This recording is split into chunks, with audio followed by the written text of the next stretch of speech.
Our free feature presentation is about a man with a perm and a very soft voice who hosts a painting show on public access.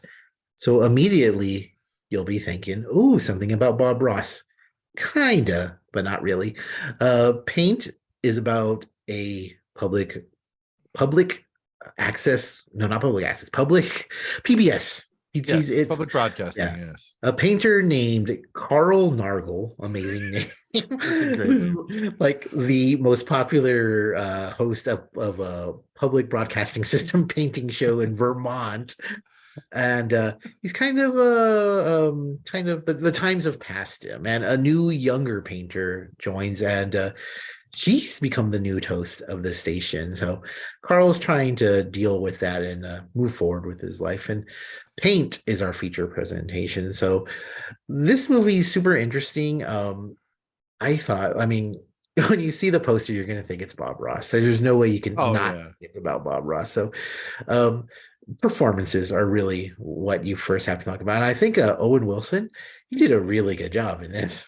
oh, I mean, he is the movie. Like Yeah. this movie is just him, working his way through this character, and yeah, odd, really odd, and the nature of the character being kind of this like soft monotone guy kind of leads to the movie kind of being soft and monotone, if you know what I mean. Yeah, and you bring up a really good point. So, spoiler alert, I mean, this movie's super predictable and it does what you expect it to do. Yeah. But we'll mention some plot points in it. But the one of the things that I was expecting in this is because one of the jokes of this movie is how soft-spoken Carl Nargle is. And it leads to like some, some low-hanging fruit humor and then some really clever humor, I think, like when Stephen Root asks him, "Are you yelling at me?" And he's like, "Yeah, I am," but he's still talking. Yeah. So, like, I was expecting that one really big blow up, but I think wisely, the movie never does that. He always Yeah. stays at this even keel that I thought was really cool. Yeah, the man, I guess this right. This movie kind of, like you said, it goes exactly where you think it will, but it kind of subverts some expectations. Yeah. That's definitely one of them. You really think that you're gonna watch this nice man kind of unravel, and you do, you do, but it's like this very fucking laid back, um, kind of unfolding, not unraveling of a person, kind of like just slowly kind of coming away, coming at his seams, and kind of coming to some realizations. Now, we say this a lot, and I'm going to ask you, is this a coming of age movie? My gosh, that is a super good question. I didn't think of that at all. But now that you say it, I can't help but see it as that because he's very much stuck in the past. And as the movie progresses, he almost reluctantly, like he gets to where he's supposed to be. He has this epiphany and Okay. he does become a man. I guess you can say that because he's very It's much yeah. because I mean, there's flashbacks scattered throughout, Sure. and I think the oldest one is 22 years ago or 19 years Yeah. ago or something like that. Yeah. So he's kind of a man child, not in the Adam Sandler sense, but he's very much. I mean, he's literally been painting the same picture for decades. So Yeah.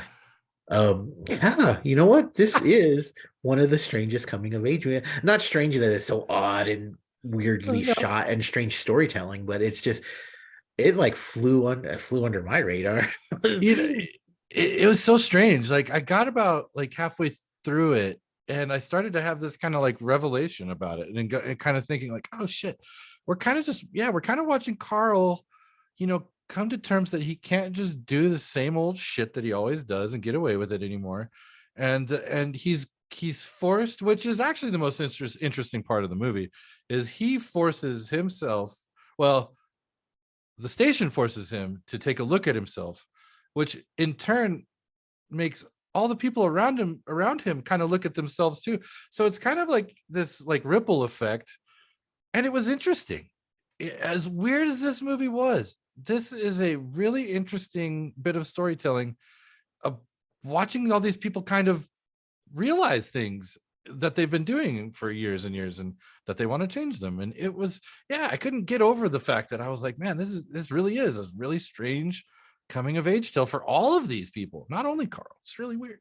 Yeah, and you know what? You bring up something that I didn't even think of it in the coming of age terms, but I saw the same things you did, that like there's a, as silly as this movie is, and it's really silly, Yeah. like there's some deeper themes that, well, not too many deeper themes, but there is a definite like overriding theme of living with your past and Yeah. being the inability to move forward. And something like Carl obviously has the biggest story, but I mean, it could be as silly as one of the characters, kids at church call her Juicy. Like she can't get past that. Like it's as That's a silly funny as joke. it is. But, every character, you're right, has something in their past, some more important and less silly than others, that they're trying to move on from, which I thought was really, Yeah. really cool. Like I wasn't expect, like literally every character, just about every character has something, which you don't see that kind of attention paid to that large of a cast. You really don't. And you would think that I don't know that you well, I don't know about you, but I was kind of watching along, I was kind of expecting to like be hating some of these characters. Like, you're gonna have the good your characters that you like and you dislike. Not here. Everybody's kind of in the same kind of boat. They're all kind of Yeah. miserable and they're all kind of sad. And they're almost all in a position they don't or never thought they'd be in, Yeah. and which creates an interesting dynamic. And yeah, you I think that, though, what I just said, like how these people are all kind of this like slow melancholy kind of, like, I think that's going to be really off-putting for a certain subsect of this audience that are gonna. Oh man, I'm so glad that you said that, Yeah. because I do have something that I wanted to talk about with you. But before we get to that, um, you had talked about the subverting expectations, Oh, sure. and this movie does a lot of things that are really cool. One thing that I thought was interesting, and not in a good way, is that so Ambrosia comes in, and you're right, there's like Yeah. no villains in this movie, Yeah. like at all. Ambrosia comes in, who's the new hot painter at the station, and they set up this love triangle, and she's the one who calls Carl out and tells him like, hey, you've been mistreating women, you've been doing this and that, like you need to clean up your act. And you think like, okay, this is where it's going to come to a head, Right. and it kind of goes nowhere. Yeah. And I thought Ambrosia, for like as important as she should be in theory, is like not very underdeveloped, like surprisingly so, how she means so little to the plot.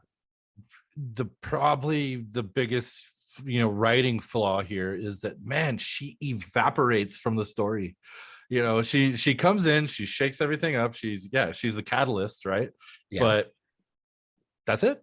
That's really it. We get a little development, but nothing substantial. She's virtually in the same place as she was at the beginning of the movie.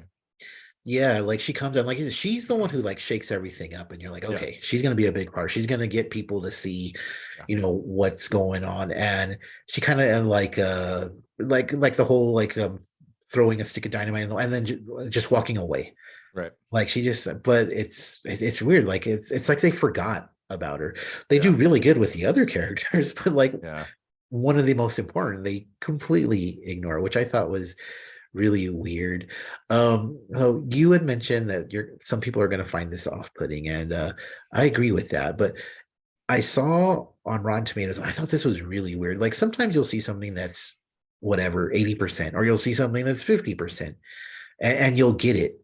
This movie has a 28% rotten on Rotten Tomatoes. Like, and Oh. like, I mean, no one is liking this movie. Like, so my question to you before we get into whether you liked it or not, like, doesn't that seem really low?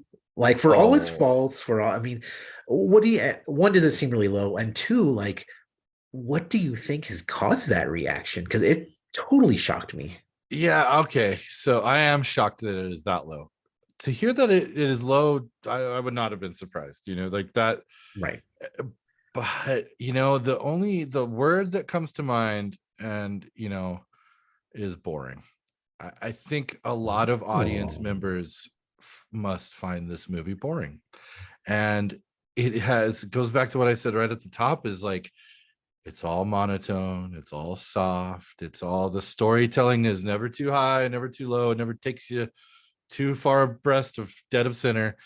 And I think that leads to this kind of like lukewarm bowl of oatmeal kind of feel to it, you know.